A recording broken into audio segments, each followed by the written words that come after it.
नमस्कार, स्वागत है आप सभी का देवभूमि समाचार में। मैं आपके साथ निकिता कश्यप।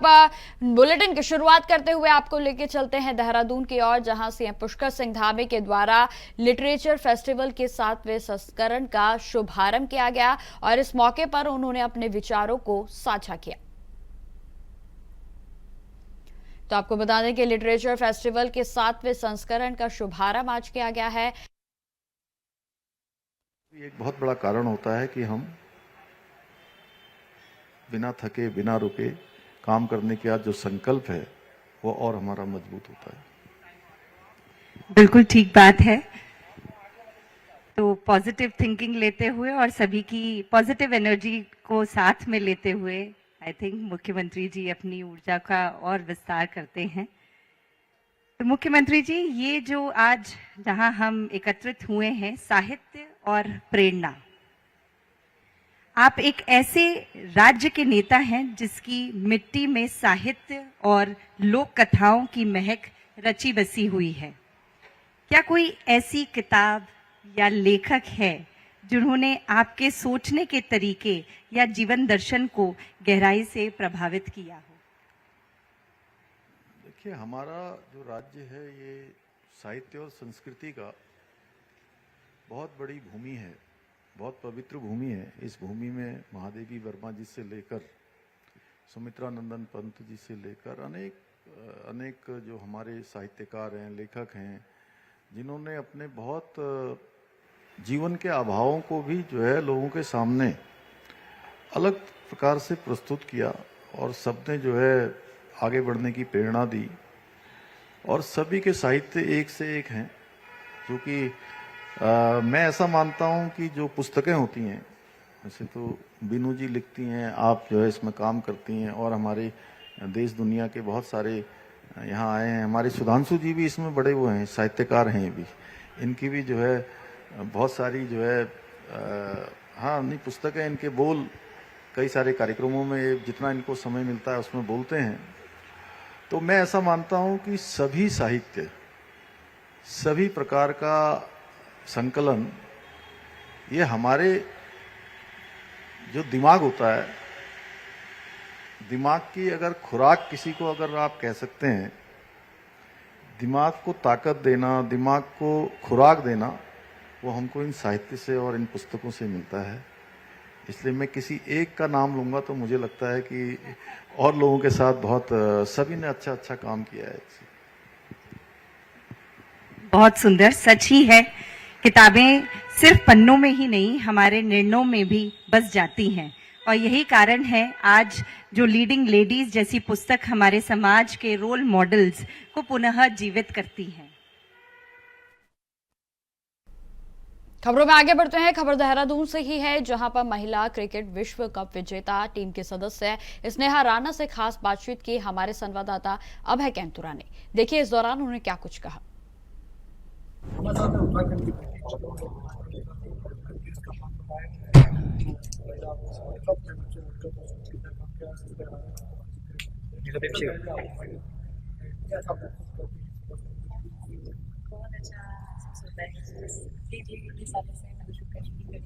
परिश्रम था दोनों का इतने सालों से फाइनली गुड लीड कर पाए और पूरे देशवासियों को खुशी दे पाए। बहुत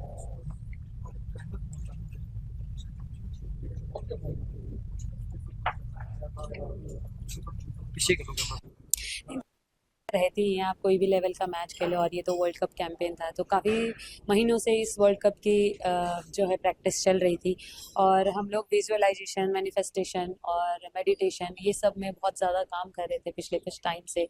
और इस बहुत पॉजिटिव वाइब्स थी पूरे माहौल में, जो भी पॉजिटिव वाइब्स थी और इसका पॉजिटिव रिजल्ट। आप देहरादून की छोटी सी जगह से बाहर निकले, इतने बड़े स्तर तक आप पहुंच पाए, क्या कुछ कहेंगे उत्तराखंड की बेटियों के लिए कि वो भी आगे आ सके, पूरी चीजें? मैं ये समझती हूँ कि अगर मैं सपने देख के यहाँ तक पहुँच सकती हूँ, छोटे से गांव से निकल सकती हूँ, तो आप लोग भी सपने देखिए और उनको पूरा करने की पूरी कोशिश कीजिए। घर से बाहर निकलिए और कड़ी मेहनत करिए और गिव अप मत करिए। यहाँ के जो स्टूडेंट्स हैं, यहाँ की जो जॉब निकल कर आ रही है, उनके लिए कुछ मैसेज चाहिए कॉलेज के माध्यम से या दूसरी चीज़ों?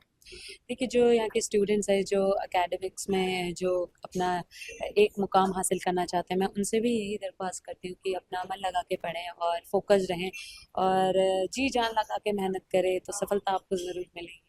थैंक यू सर बातचीत करने के लिए। तो नाना ने साफ तौर पर कहा है कि उत्तराखंड से निकलना बड़ी चुनौती उनके सामने थी, लेकिन आज जिस मुकाम पर पहुंची है उसके लिए कड़ी मेहनत उनकी तरफ से की गई।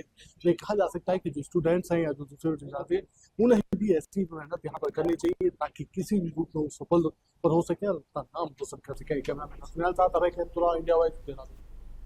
खबरों में आगे बढ़ते हैं। बीते दिन उत्तराखंड की कैबिनेट की बैठक में एक महत्वपूर्ण निर्णय लिया गया और जिसमें राज्य के हर परिवार को सरकारी योजनाओं का लाभ लेने के लिए एक विशेष पहचान पत्र बनवाना अनिवार्य होगा।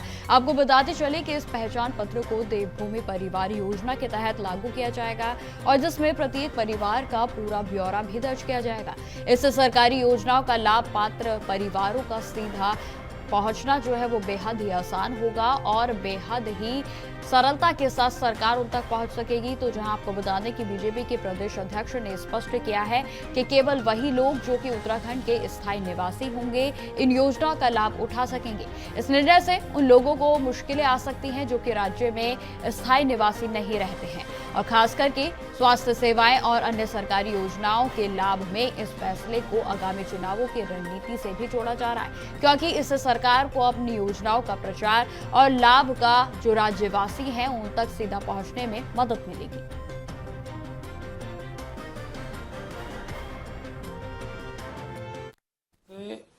सरकार इस बात का संज्ञान ले रही थी कि सरकार की जो योजनाएं हैं उन योजनाओं का लाभ ठीक प्रकार से नीचे तक पहुंचे।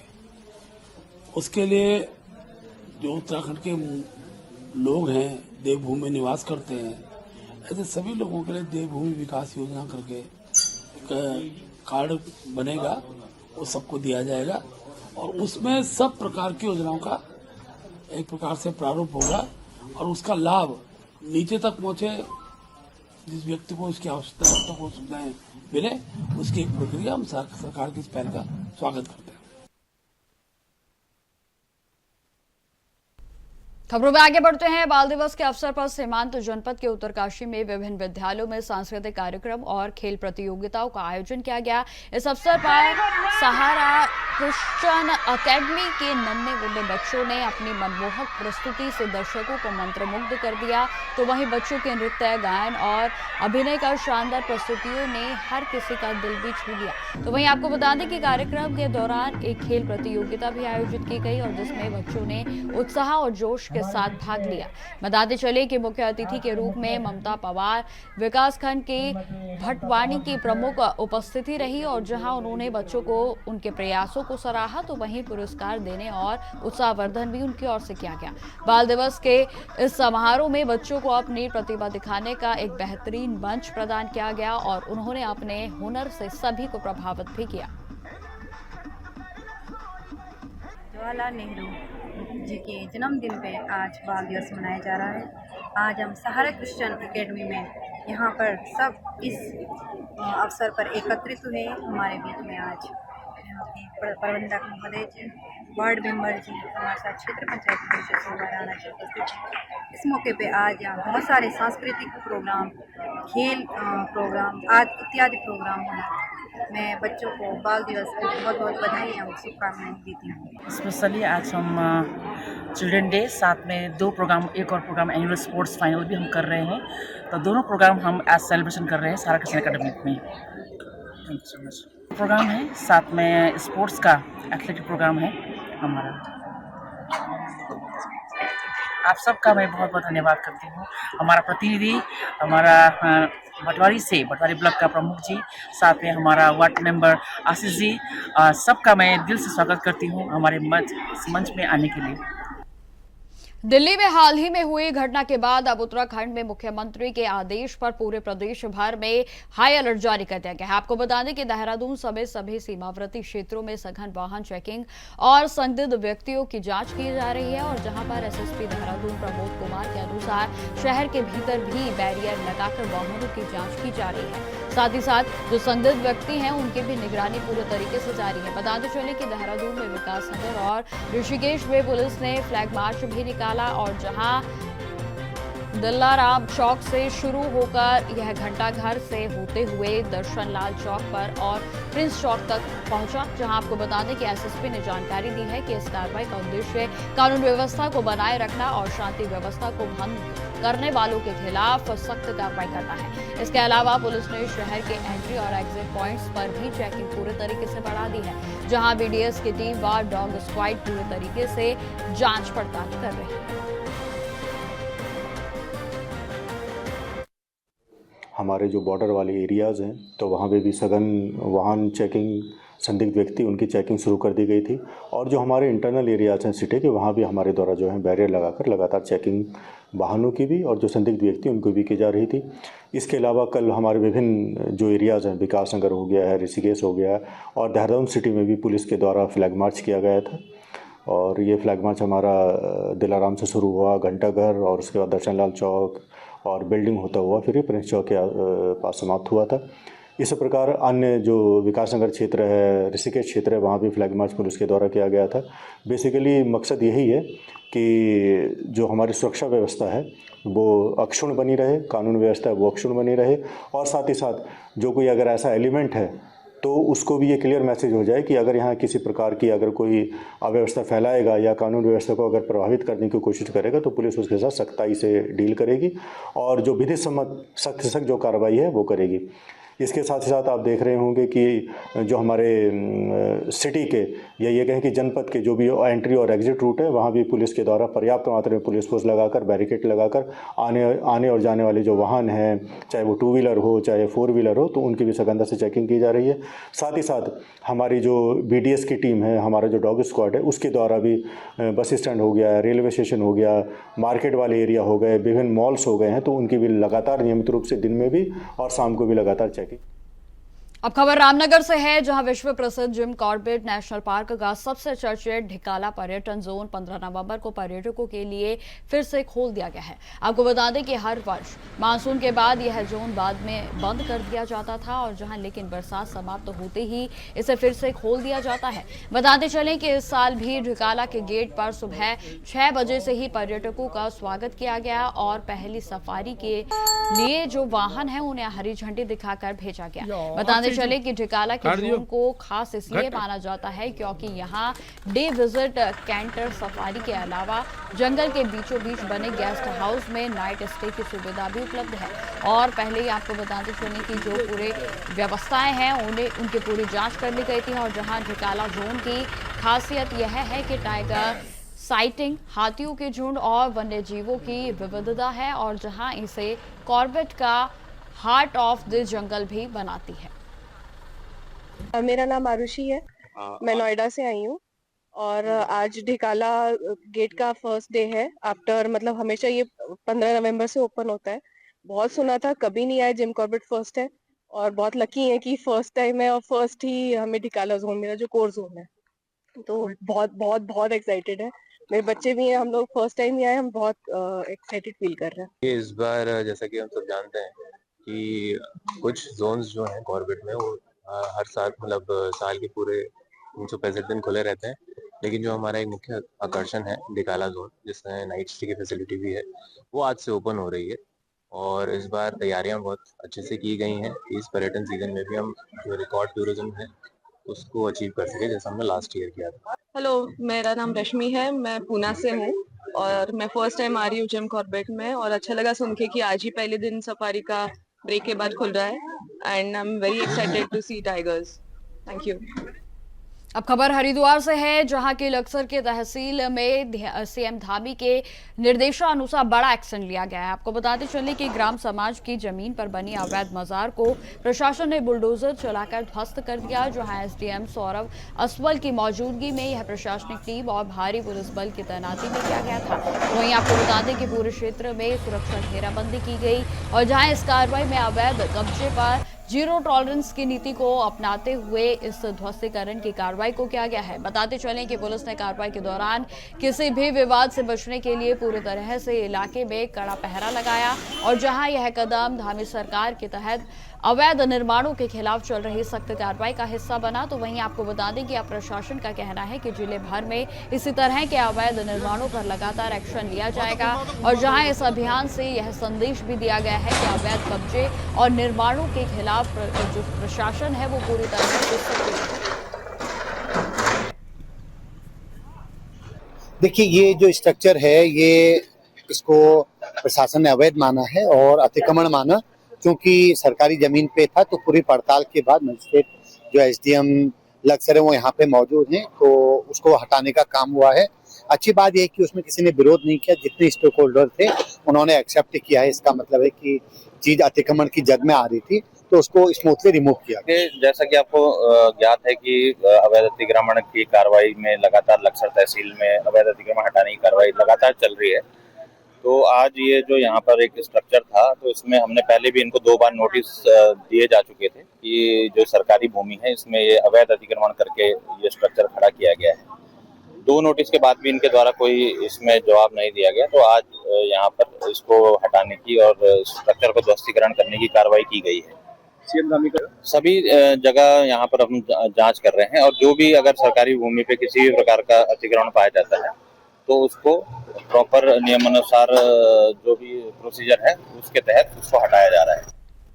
उत्तराखंड में आपदा के बाद क्षतिग्रस्त सड़कों की मरम्मत का कार्य अब पूरा कर लिया गया है। आपको बता दें कि लोक निर्माण विभाग यानी कि पीडब्ल्यूडी के सचिव पंकज कुमार पांडे ने इस पर जानकारी दी है कि जिन रास्तों पर आपदा के दौरान नुकसान हुआ था उन्हें अब पूरी तरह से चालू कर दिया गया है और इसके अलावा जिन सड़कों पर बड़े पैमाने पर मरम्मत की आवश्यकता थी उनके लिए भी एस्टीमेट तैयार कर जो स्वीकृति है उसकी प्रक्रिया अभी चल रही है। बताते चले कि पंकज कुमार पांडे ने यह भी कहा कि सीएम पुष्कर सिंह धामी के निर्देशानुसार राज्य की सभी सड़कों को गड्ढा मुक्त कर दिया गया है।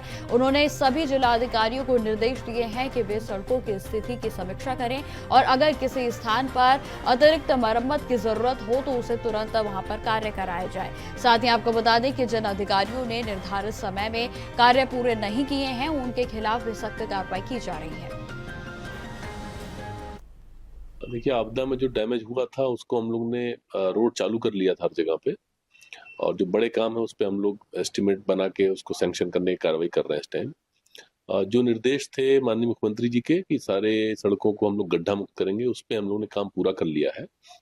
इसको क्रॉस चेक करने के लिए मैंने सभी जिलाधिकारियों को रिक्वेस्ट किया है कि वो अपने स्तर से जिला स्तरीय अधिकारियों से चेक करवा लें। अगर उनके जनपद में कोई सड़क अभी भी रह गई है या उनको लगता है कि किसी और एडिशनल किसी सड़क पे काम करना है तो वो हमको बताएंगे, तो हम लोग उसको भी टेकअप कर लेंगे।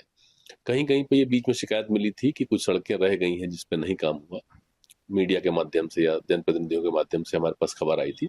उन सड़कों को भी हम लोगों ने काम कर लिया है और जो इस तरह के अधिकारी हैं उनके खिलाफ कार्रवाई प्रस्तावित की जा रही है कि समय जब एक बार निर्धारित किया गया तो उस समय में क्यों नहीं किया गया था। तो अभी तक पूरा कर लिया गया है। कहीं और खबर आती है तो उसको भी हम लोग उस पर भी काम करें।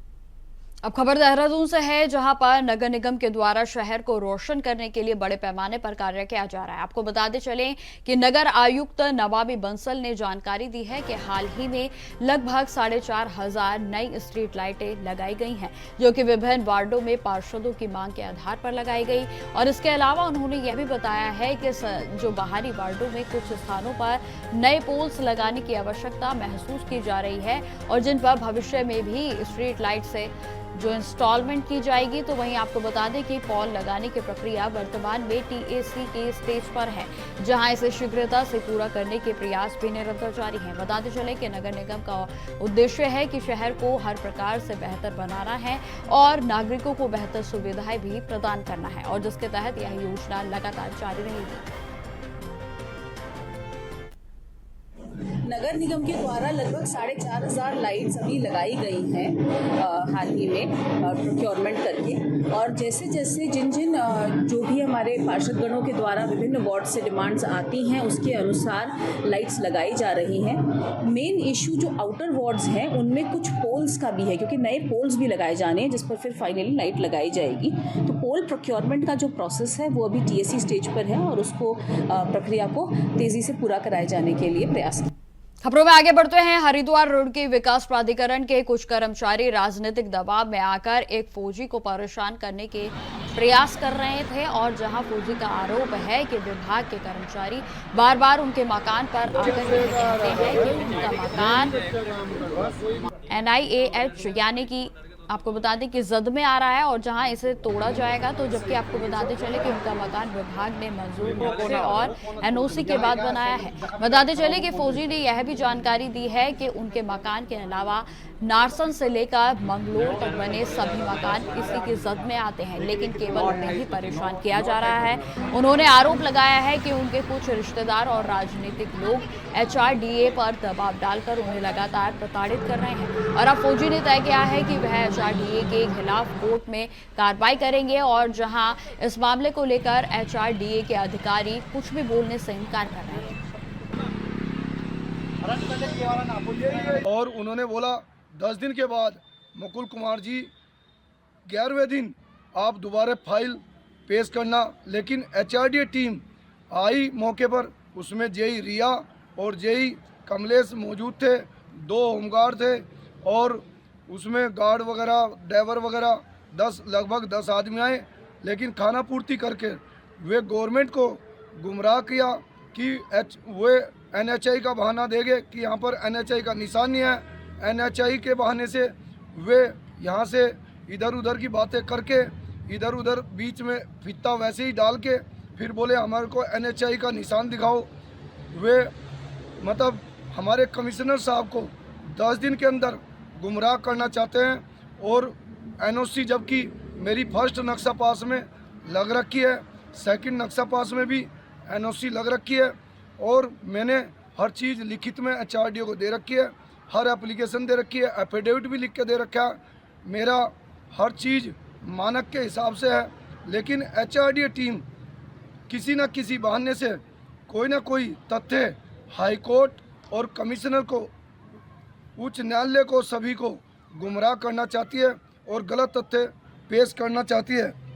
और 2008 में जो सड़क का निर्माण हुआ था यहाँ पर NHI का, 2008 में 24 मीटर जो मुआवजा मिला हुआ गांव के वासियों को और पूरा गांव NHI पूरा बसा हुआ है, आज से नहीं, हमारे बाबा जी के टाइम या उनसे पहले का गांव बसा हुआ है।